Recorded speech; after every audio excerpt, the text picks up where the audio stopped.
Welcome to Women Inspired. I'm your host, Linda Ugelow, and on this show I interview women and a few cool dudes, all of them artists, healers, changemakers, and entrepreneurs, about what fires them up and how they put their dreams into action. And today I'm really excited to have on my show a woman who, after spinal surgery, needed to relearn how to dance, and she went on to found the Abilities Dance Company in Boston. Welcome, Ellice Patterson. Thanks for having me. I'm so glad to have you here, and I'm just so inspired by your story. Can you tell us a little bit about like your dreams, what you intended or thought about your life to be and how that got changed and how you ended up doing what you're doing today? Okay, well, in a nutshell, I had always danced on and off in my childhood. And then 7 years ago, I actually had to have a spinal operation where I needed to relearn how to do everything. And in that process, my doctor actually told me that dancing professionally wouldn't be an option for me. And so I went on to do other things. I actually went to college for biology, and I got to travel with it at Wellesley College, which is really nice. And while sailing across the Atlantic, I realized if I could do that, then I could definitely get back into dancing. And so I worked hard at it and really tried to find a space for me, but I felt like there wasn't quite a space where I could kind of grow with my limitations, and so it inspired me to create Abilities. Wow. So what was it about going to Europe? You were sailing, you said? Yeah. What about that made you have that epiphany? I guess it's something about just that hard sailor life that really challenges you, but also makes you appreciate the beauty in life. And so I wanted to kind of keep that motivation about life going, and it kind of led me back into dance, which has always been a love of mine. That's fantastic. So you were sailing across the Atlantic? Yes. Oh my gosh, like a big boat? I mean, how many people? It was with Sea Semester, so doing research and sailing with a group of amazing people. Wow. So you said, this is great, but what I really want to do is dance. Dance. Yes. So like what kinds of things did you have to do coming out of spinal surgery in order to reclaim movement on to the degree that you wanted? I definitely used a walker a lot, off and on, until actually about last year. And so that was how long? It was about 5-6 years. Mm-hmm. Yeah. And but through that, trying to figure out what works for my body, what doesn't, and also trying to find spaces that would that I could learn from and grow within those limitations. You mean, when you say spaces, you mean teachers, classes? Yeah, classes, studios, summer intensives, that type of thing. Mm-hmm. And what did you find? I found that people are open, but there's still not really a space to be like, I have this physical challenge, can you work with that? There's still some level of expectation, and so I wanted to create a space where people are welcome regardless. And are they out there wanting to dance? Yeah, for sure. And now I have dancers of all abilities, from people who use wheelchairs and walkers to able-bodied dancers, and we all just make really great movement. That's so exciting. And what a beautiful, creative response. And like that wouldn't have come up for you, obviously, if you hadn't had your own circumstance to have to deal with. Right. Yeah. So how do you bring in people of different abilities and guide them through movement? I have in the past put out open calls on dance forums, disabled arts forums, just meeting people and talking with people. There's no really set way to join Abilities. It's just, whatever happens in that moment of, meeting someone and deciding if they'd be a good fit. Mm-hmm. So is it a dance company that performs, or is it classes, or describe what is involved? Currently, it's just a company that performs. We've done our own show as well as showcases across the Boston area, but in the future, definitely wanting to expand into classes so that people can learn and grow in that aspect as well. So how do you know if someone's a good fit? That's a good question. I think it's a lot of personality. Is there like a passion or a strong desire to want to work with different types of people and make different types of movement? That's the biggest one for me, at least. And then from there, it's just random little things. So, yeah. Such as? Such as how do they move? Are they good movers with other people? Are they collaborators? Is it a good fit? Just working together? Those types of questions. So what makes someone, do you think, a good collaborator? Because you're talking about different abilities. Right. I guess the biggest thing is just being open to try new things. Obviously, in a safe way, would never want to go too far, but just say, oh, hey, have you considered moving this way? Or tell me about how you would dance in this moment, those types of things. So. Mm-hmm. Mm-hmm. And so what do you find are the challenges that come up? Because I can't imagine, is it that there are no challenges, or I would imagine there are? Yeah, I think that the biggest challenge would be maybe frustration. I know, especially within myself, I get frustrated when I want to do certain things and my body isn't ready for that yet or ever able to do that. And so just kind of taking that in, being accepting of this is where my body is today. It can still make movement. Let's just figure out what other movements that can be made. Mm-hmm. So that people's individual frustration with their own limitations. Yeah. Uh-huh. And how many people are in the company right now? It varies, but right now it's about 5 or 6, so pretty good size. Mm-hmm. That's great.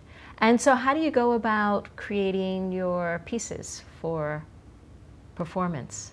Yeah, my pieces have primarily been about my life. I'm a storyteller when I dance, so it's definitely been strongly inspired by my experiences, whether spiritually or with my family or romantically, just different aspects of my life that I want to put into movement. Mm-hmm.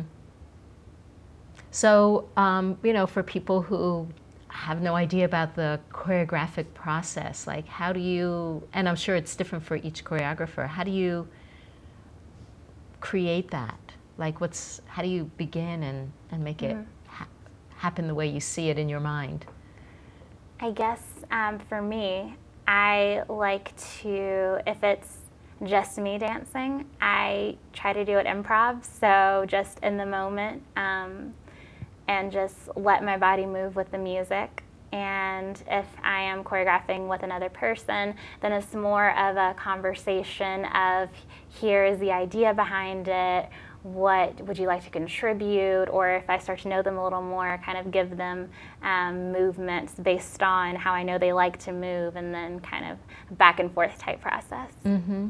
So do people also contribute their own ideas to it, or? Yes. They do? Yes. So that's part of the collaborative process. Yes, definitely want to make it open so it's not only my voice, but their voices in it as well to tell the story. Yeah. So as a company founder, like what are some of the things that you had to do in order to get traction and get going? Yeah, a lot. I would say that a big part of it was figuring out how to do a lot on a little.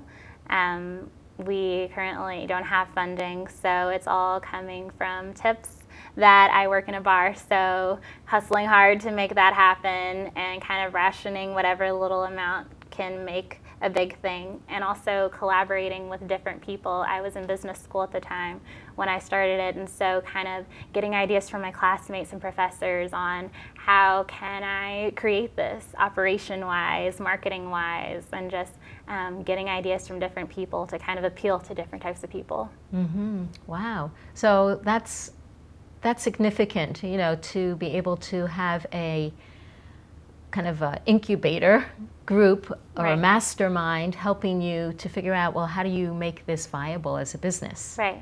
Yeah. So what do you feel like is like the next step in your evolution of that? I would definitely like to have our own studio space, so that we're currently running between Cambridge and Boston, and to be able to have like a home base so that we can easily just have classes, put on shows, and just grow. That would be the next step. Yeah. So any ideas of how to make that happen? Probably with more funding. That would be my idea, but to be determined. So what's available in terms of funding? Is it writing grants? Is Grants. it grants? Yeah. Or crowdfunding?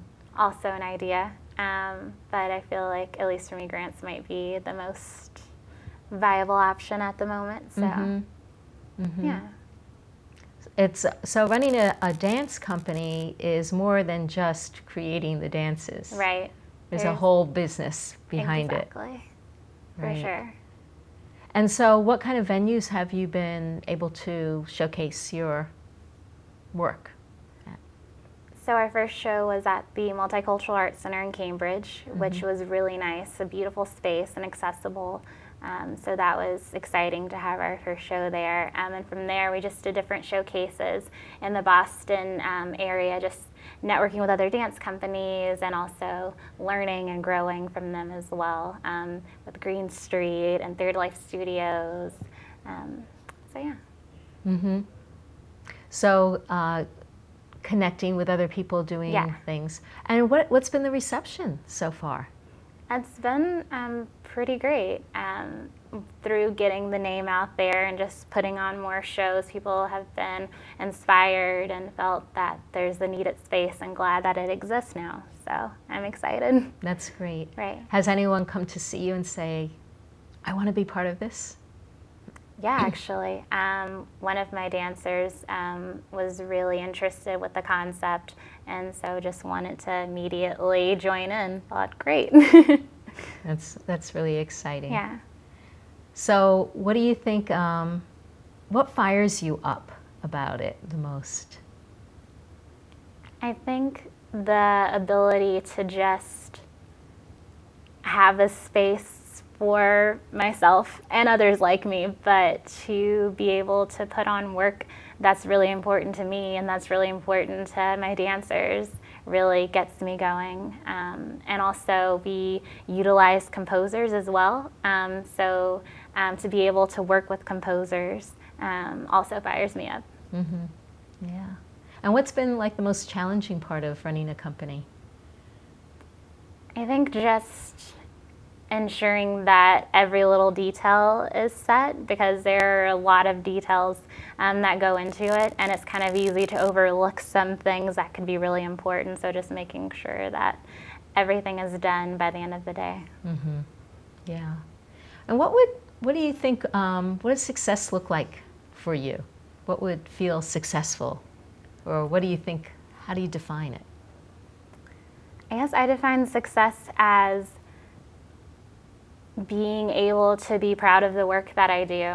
So, and I think I'm getting there, so, and already there. You're already there, so you feel successful. I feel a little bit successful, so yeah. That's great. Yeah. That's wonderful. If you were to do something differently, is there something that you might have looking back? Looking back, I could have been a researcher. I have a bio degree and I've done research, so that could have definitely been a move. But at least for now, I'm kind of happy where I am. And how, like, I've got to ask this because dancing was something that I wanted to do as a child and did pursue, and I didn't get support from my parents. I was wondering, you went to Wesley College, it's a prestigious place to go, and you decide to start a dance group. Yeah. Just curious. Yeah. No, it's a good question. And initially, my family wasn't receptive to the idea, mainly because there, again, wasn't a space for me to perform, and so they felt like it would just be kind of hard emotionally to just kind of keep running into a dead end. And then I felt like, or I could create my own, and that's how that happened. And my mom actually just saw my company perform last month, and she was really proud of that, and which made me even more determined to keep putting on good work. Mm-hmm. And what's your attitude about the idea of the starving artist? Because I know that was a big part of my parents not wanting me to pursue it. Oh yeah, it's real. Starving artist is real. Before I started Abilities, I was actually living in Maine, and I was a part of the Bates Dance Festival and trying to figure out my next moves in the dance career, and I had no money, but was bartending and figuring it out, and I felt like I was grateful for that time because there's something really inspirational about just kind of grinding hard and being focused on the art. So I'm grateful for it. And still at times a bit starving artist now, but I'm still grateful for all of my struggles because it has led me to where I am and where I hope to keep going. Are you feeling hopeful? Yes. That's wonderful. What's been your biggest inspiration? I think my biggest inspiration is just the people that I work with, to be able to create movements and music with some really incredible people that come together to tell this really great story is my inspiration to just keep doing more. So do you get from the other members of the company, like, do they feel similarly to you, like, oh, finally there's a space for me? Yeah, I work with one dancer who has a spinal issue, and she is excited that there's a place where, oh, I don't have to strain my spine so much. So I'm excited to have that space for people and hope to get even more. What's your vision? My vision is that it just keeps growing and growing, that more dancers and more musicians want to join, and that Abilities is just a known name. Can you imagine having an impact that goes beyond New England? Yeah, I'd like to think so, especially since I'm actually originally from Mississippi. So if we can make it down there, I'd be even happier. Yeah. Yeah. I think that this would be inspiring to people in other areas to be able to model something after what you're doing. Yeah. I hope so. There are a couple other physically integrated dance groups that are around in the country, but to make it more of a known thing everywhere would be great. Yeah. That's neat. So what do you think growing up, like when did you feel before the accident that this was something that was really important for you to pursue? Or was it just later? It was definitely later. It was a part of me that I enjoyed, but I think it's something about when kind of that you never realize how good something is until it's gone. So it was definitely, you never realized how important this dance thing was in my life until I could not move the way I used to. So what was the biggest inhibition of, what were you missing the most after the operation? I think just the ability to do things on my own. I needed help with everything.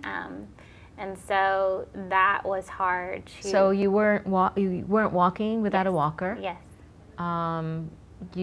What else couldn't you do? The simple things like bathing myself and going to the bathroom, those essential daily things you don't even think about, that it's difficult when you need another person to help you with. And so did you work with physical therapists, or how did you gain the mobility you have now? I did work with physical therapists off and on throughout the years, and then just like little by little gaining my abilities and going even further than I thought I could go, especially with dance. So how do you build your strength and build your, I mean, is it strength or flexibility that is mostly the issue?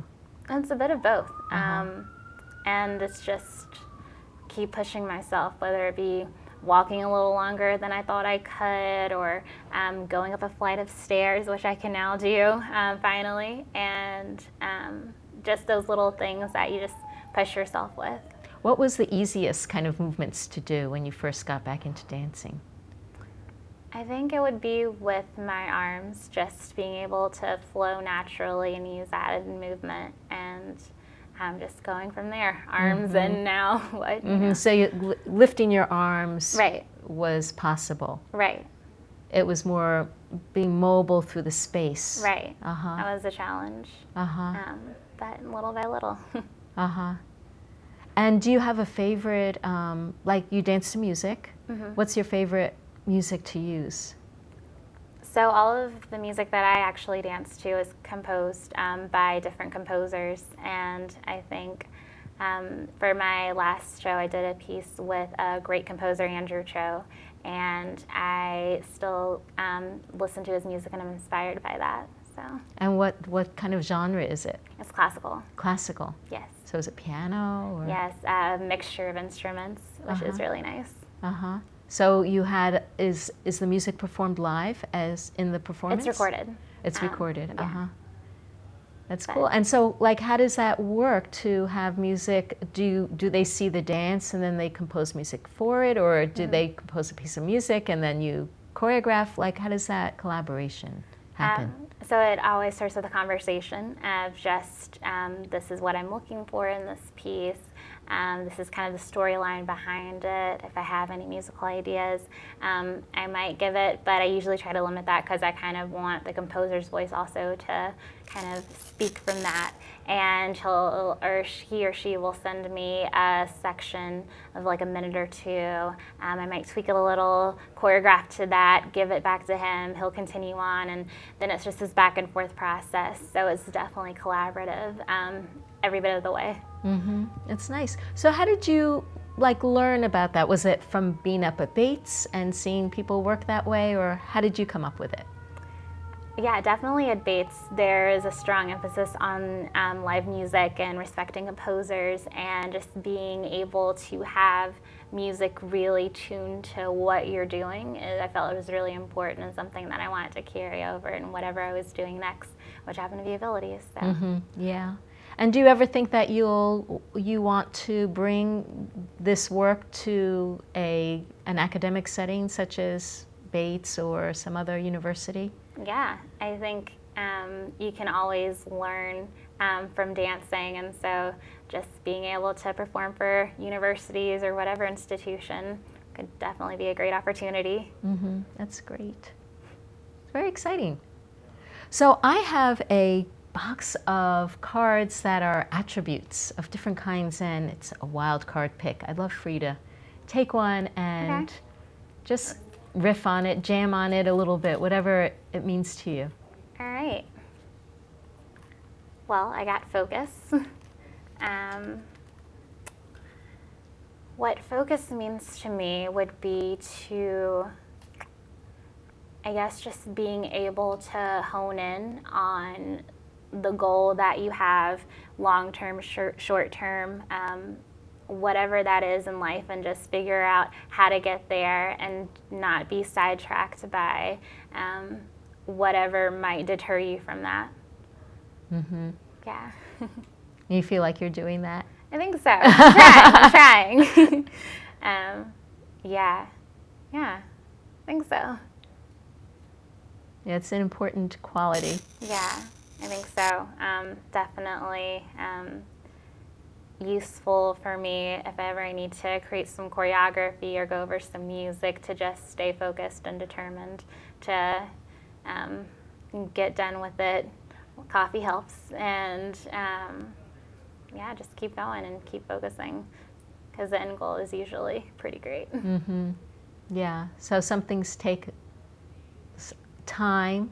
Right. And digging into it. Right. And sticking with it, and even if it feels like a challenge, because creativity, it's playful, but it's also deep work, isn't it? Yeah, for sure.